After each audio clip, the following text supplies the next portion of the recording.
हो गया, जीनियस है। मुझे अंशुमन भैया और माँ ने वार्न किया था, जोर देकर कहा था कि तुझे कुछ ना बताया जाए, लेकिन अब तो तुझे सब कुछ पता चल गया। ऊपर से तूने अपनी हीरोगिरी के चक्कर में इतनी बड़ी गलती कर दी। अब घर जाके क्या बोलेंगे? कैसे लगी है गोली? नंदिनी तू पागल हो गई है क्या? क्या कह रही है? यहाँ गोली किसे लगी है? गोली थोड़ी ना लगी है, ये बाइक से एक्सीडेंट हुआ है, दैट्स इट। ये जाके घर पर कहना है, सॉर्टेड, काम हो गया। वाह, हो गया काम। ये जो गोली का कांड हुआ है ना, घंटाघर चौराहे पर हुआ है, सबके सामने, न जाने कितने लोगों ने देखा। लेकिन नहीं, तुम तो कह रहे हो कि हो गया काम। यहाँ के डॉक्टर्स, नर्स, सबको पता है कि राय बहादुर के पोते को गोली लगी है, लेकिन नहीं, घर पे जाकर तो ये कहना है कि तुम्हारा एक्सीडेंट बाइक से हुआ है। वाह, हो गया काम। लेकिन ये जो फिल्म की स्टोरी है ना, वो फ्लॉप फिल्म की स्टोरी है, समझे? कहानी हिट है, फ्लॉप है। नंदन,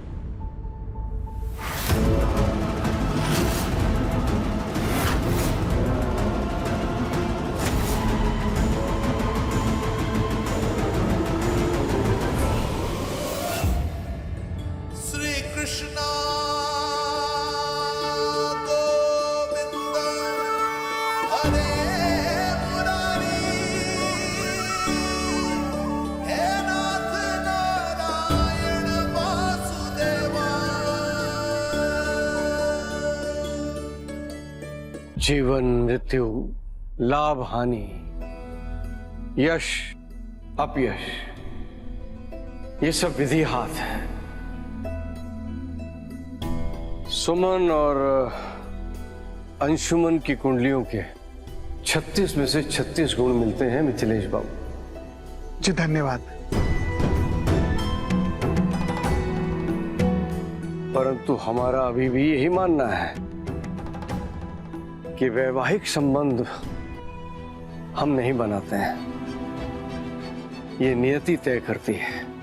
और यदि नियति ने ये तय कर लिया होगा तो फिर सुमन और अंशुमन की जोड़ी बनने से कोई नहीं रोक सकता।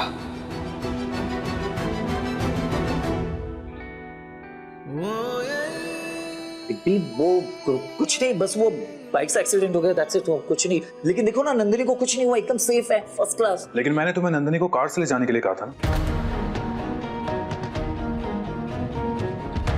तो फिर बाइक से? वो बिग बी, वो एक्चुअली पागल।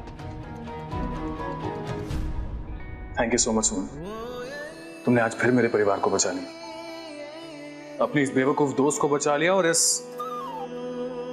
बड़बोले को बचा लिया। वो तो अगर तुम मुझे वक्त पे कॉल नहीं करती तो ये बात पूरे भागलपुर में फैल जाती।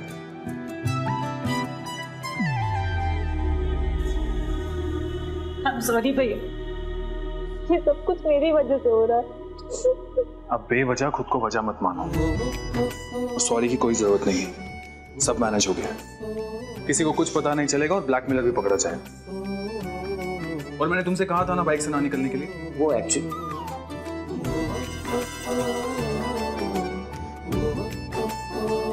अभी स्टोरी जो तुमने मुझे सुनाई है, घर में भी सबको यही स्टोरी सुना। मैंने कहा था ना, मेरी स्टोरी हिट है, बिग बी ने अप्रूवल दे दिया, दैट्स इट, खत्म। लेकिन हाँ, ये स्टोरी मेरे सामने किसी को बताने की जरूरत नहीं है, क्योंकि अगर माँ पूछेगी तो मैं झूठ नहीं बोल पाऊंगा। बिग बी, चलो अब तुम दोनों आ जाओ, मैं हॉस्पिटल का बिल क्लियर कर देता हूँ। चलो।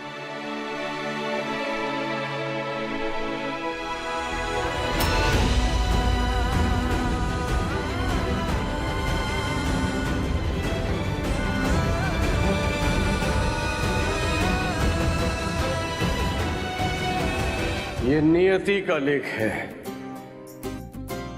जो लिखा है वही होगा। यदि ये नियति की मर्जी नहीं होती तो सुमन हमें उन हालातों में मिलती ही नहीं। सुमन का हमें मिलवाने का मतलब ही यही है कि नियति भी यही चाहती है, सुमन हमारे घर की बहू बने, यानी कि हमारे अंशुमन की पत्नी। बस आपकी आज्ञा चाहिए, फिर हम सुमन के रिश्ते की बात करने उसके मामा और मामी के घर चले जाएंगे।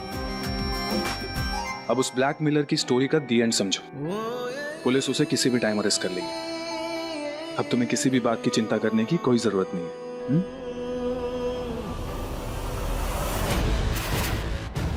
पुलिस को खबर कर तुमने उस कीचड़ में पत्थर मारा है जिसके छींटे सिर्फ तुम्हारी बहन के दामन गंदा करेंगे।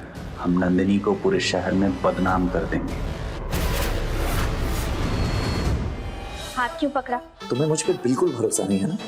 पिग्गी को क्यों बुलाया? गलत, हमें तो तुम पर पूरा भरोसा है। रियली? अगर मुझ पे भरोसा था तो पिग्गी को इन सब में शामिल करने की क्या जरूरत है? क्योंकि तुम जो रायता फैलाओगे उसे साफ भी तो अंशुमन जी ही करेंगे ना। देखो तुम्हारी फ्लॉप स्टोरी को हिट बना के चलेगा। अरे मेरी स्टोरी हिट है। फ्लॉप है, चलो अब।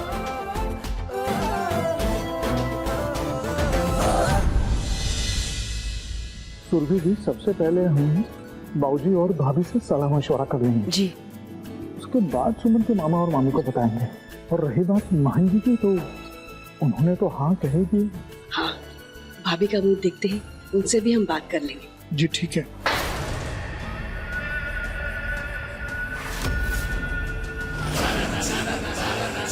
माही,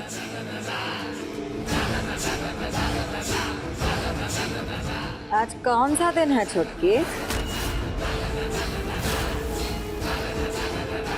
एकादशी। और एकादशी के दिन हम भिंडी नहीं खाते हैं, जानती हो ना तुम? तो फिर ही कहा है भिंडी का सब्जी, भिंडी का भुजिया, भिंडी का भरवा, हर चीज में भिंडी। जानबूझ के की हो ना तुम ही, ताकि हम भूखे रह जाए। नहीं दीदी, हम ऐसा क्यों करेंगे? अब भाभी, हम दोनों तो अभी आए हैं घर में। रसोई घर में तो शायद केतारी है। केतारी, तुमको भिंडी का सब्जी बनाने को कौन कहा? सुमन दीदी ने कहा था बनाने के लिए। सुमन? और वो लड़की को ये जिम्मेदारी तुम दी हो ना छुटकी? तुम देखो छुटकी, ये घर की बहू तुम हो, उस सुमन नहीं। अरे विदा करो रे उका, सारा घर तहस नहस करके रख दिया है।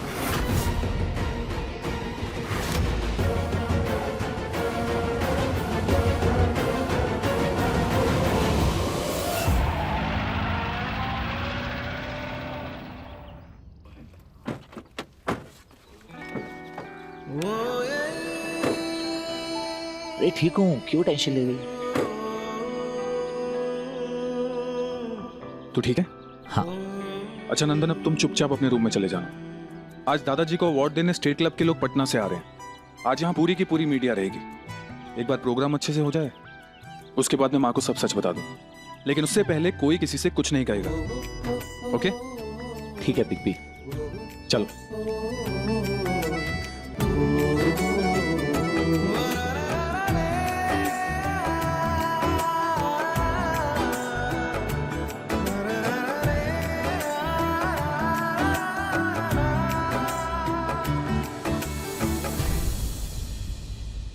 सुमन दीदी, अब हमें आप ही बचा सकते हैं, आपके अलावा कोई नहीं बचा सकता दीदी। अरे केतारी भैया, पहले हमें बताइए तो हुआ क्या है?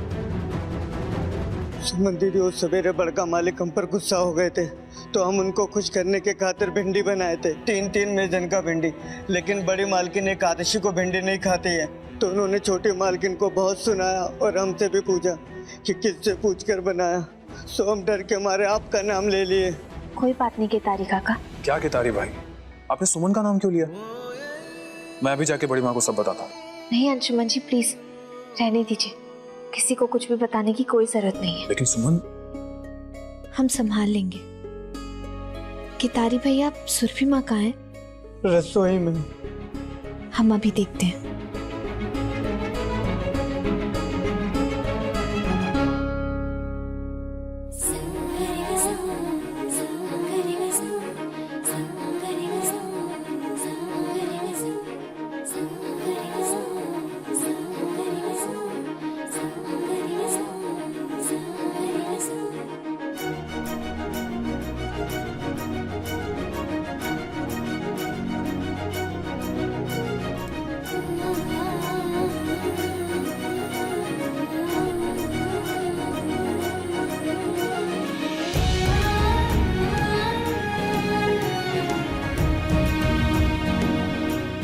भरोसा था तुम पे कि तुम किसी को हमारी कमी महसूस ही नहीं होने दोगी, लेकिन तुम तो कहाँ चली गई थी तुम? छोटके, आज उपवासी भोजन मिलेगा हमें कि निर्जला एकादशी का व्रत कराने का इरादा है? केतारी भैया, दादाजी के मेहमानों के लिए चाय नाश्ता का तैयारी करना है। जल्दी जल्दी शुरू हो जाइए, बार बार जान नहीं बचेगी। जी दीदी।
सुमन,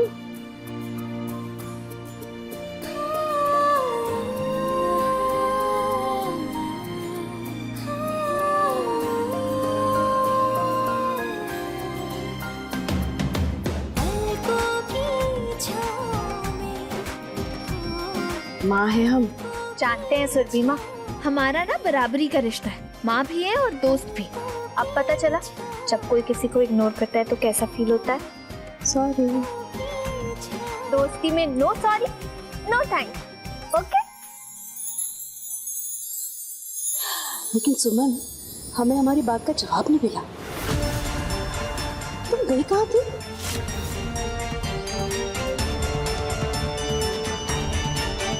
अरे शिखर बेटा। बाबूजी। अरे वाह वाह वाह वाह, सारी तैयारियां हो गई? जी बाबूजी, सब तैयार है। सुमन बेटा, ये तुम्हारा भाई शिखर है ना, बहुत समझदार है। अच्छा हुआ हम इसे साथ ले गए, बहुत मदद की इसने हमारी, वरना हमें आने में देर हो जाती। सुरभि माँ, अब हम भी तैयार होके आते हैं। ठीक है।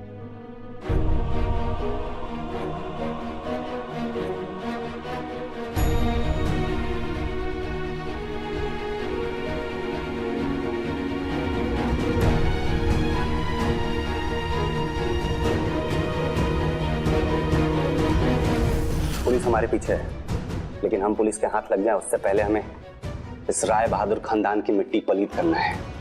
हमें सारा डाटा रिस्टोर करना होगा, तभी तो हम अपनी जान नंदिनी को पूरे भागलपुर में मशहूर कर पाएंगे।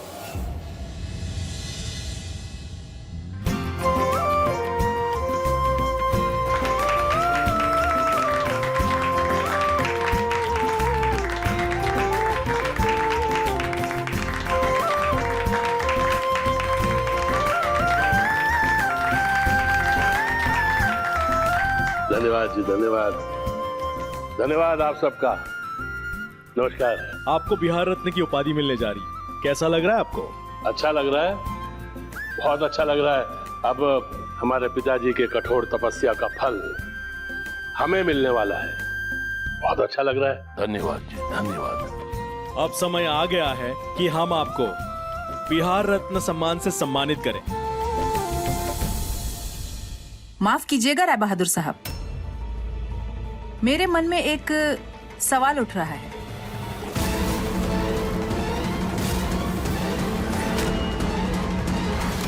मैं देख रही हूँ कि यहाँ पर आपका पूरा परिवार इकट्ठा है, पर आपका छोटा पोता नंदन झा नजर नहीं आ रहा।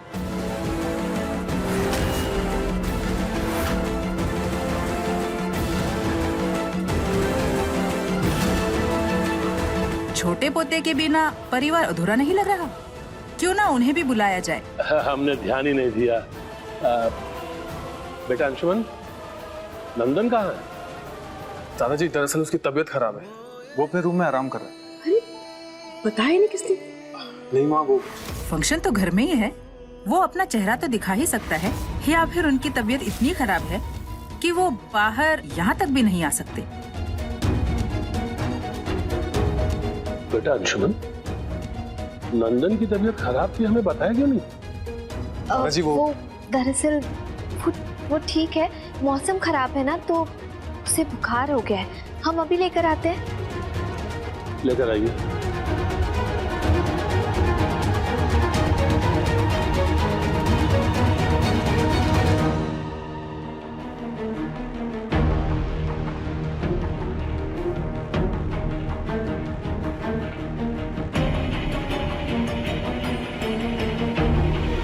आ गया नंदन, आजा बेटा। कैसी तबीयत है बेटा? ठीक है आइए नंदन झा जी, हम सब आप ही का इंतजार कर रहे थे।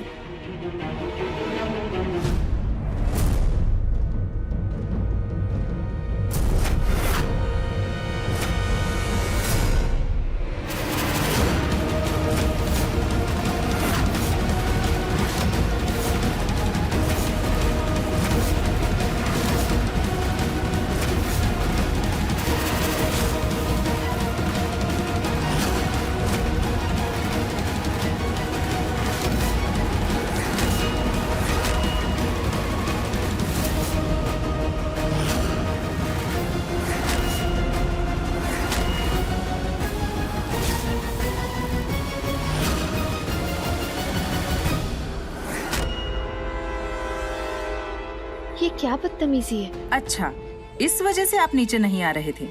बेटा ये चोट कैसे लगी बेटा? माँ कुछ नहीं हुआ, वो बस बाइक एक्सीडेंट हो गया। तो बताया क्यों नहीं तुमने? कब हुआ बेटा ये सब? माँ कुछ नहीं हुआ, छोटा सा एक्सीडेंट हुआ। ये मीडिया वाले बस बात का पतंगड़ बनाने जानते हैं और कुछ नहीं।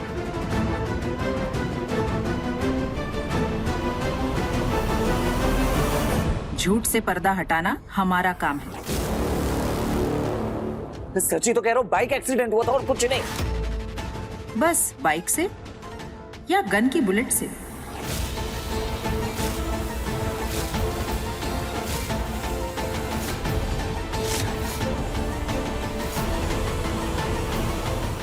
क्या बकवास कर रही हैं आप? माफ कीजिए राय बहादुर साहब, आज सुबह घंटाघर के चौराहे पर गोलीकांड हुआ है। पुलिस ने गोलीबाज को तो पहचान लिया है, पर गोली किसको लगी है ये बात बताने में वो अपना मुंह छुपा रही है। और हम जर्नलिस्ट हैं, सच की तह तक पहुंचना हमारा काम है। और हमारा सूत्र हमें बताता है कि गोली आपके पोते नंदन झा को लगी, और जब ये घटना घटी, घटनास्थल पर आपकी पोती और ये लड़की भी वहाँ मौजूद थी।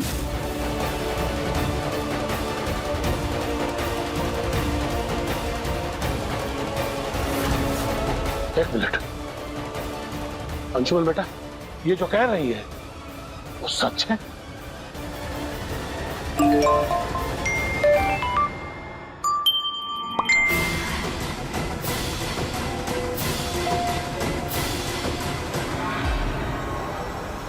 सांच को आज कैसी राय बहादुर साहब? लीजिए, आ गया सच सामने। इस गोलीकांड की असली जिम्मेदार है आपकी पोती नंदिनी।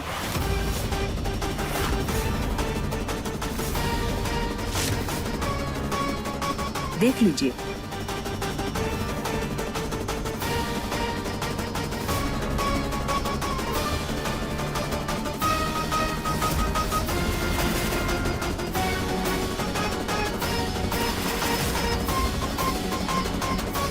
आप इधर उधर क्या देख रहे हैं मिथिलेश जी? अपने मोबाइल में देखिए, सब कुछ साफ हो जाएगा। आपकी बेटी के सरफिरे आशिक ने सोशल मीडिया पे अपनी लव स्टोरी को वायरल कर दिया है। अब कहानी शीशे की तरह एकदम साफ है। दो प्यार करने वालों के बीच में एक भाई आ गया और गोलीकांड हो गया। बकवास बंद करो अपना। अगर मेरी बहन को बदनाम करने की कोशिश की तो कैमरा वगैरह तोड़ दूंगा। बीच क्या बोल रही है? शांत हो जाओ। मैंने कहा ना शांत हो जाओ। कारण साफ हो गया। सबके सामने बहन की गलती छुपाने के लिए भाई नीचे नहीं आ रहा था। बाबूजी, वो एक धोखेबाज लड़का हमारी नंदिनी के सीधेपन का फायदा। मेरे विधाता, हाय रे विधाता, मतलब तुमको सब पता था? तुमको पता था?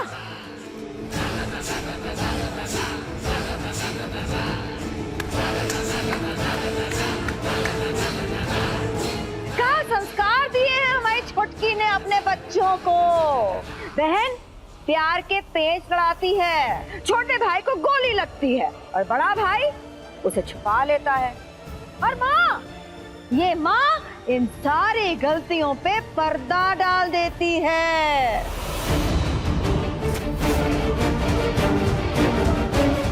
घर वालों को पता है, बाहर वालों को भी पता है, पर बाबूजी जो कि इस घर के मुखिया हैं, उनको कुछ नहीं पता। आपसे हाथ जोड़ के विनती करते हैं हम, आप बिहार रत्न की उपाधि हमारे बाबूजी को मत दीजिए, मत दीजिए उनको, आप ये उपाधि दीजिए इनको, हमारी छोटकी को।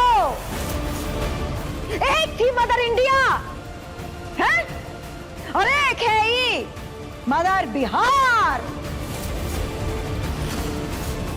एक ऐसी माँ जिसने अपनी बेटी को छुट्टा प्रेम के पेट लड़ाने का छूट दिया हुआ। बड़की बहू। जी बाबूजी। अपने घर की इज्जत बाहर वालों के सामने उछाला जाए, ये हमारे घर के संस्कार नहीं है। इज्जत बाबूजी, बाबूजी दामन पे लगा दाग गंगा जल से पवित्र होता है का? देखिए इन सबको, देख लीजिए इन सबको, कैसे इज्जत की नीलामी कर दी है इन सब ने मिलके। अब इज्जत रही कहाँ उछालने को।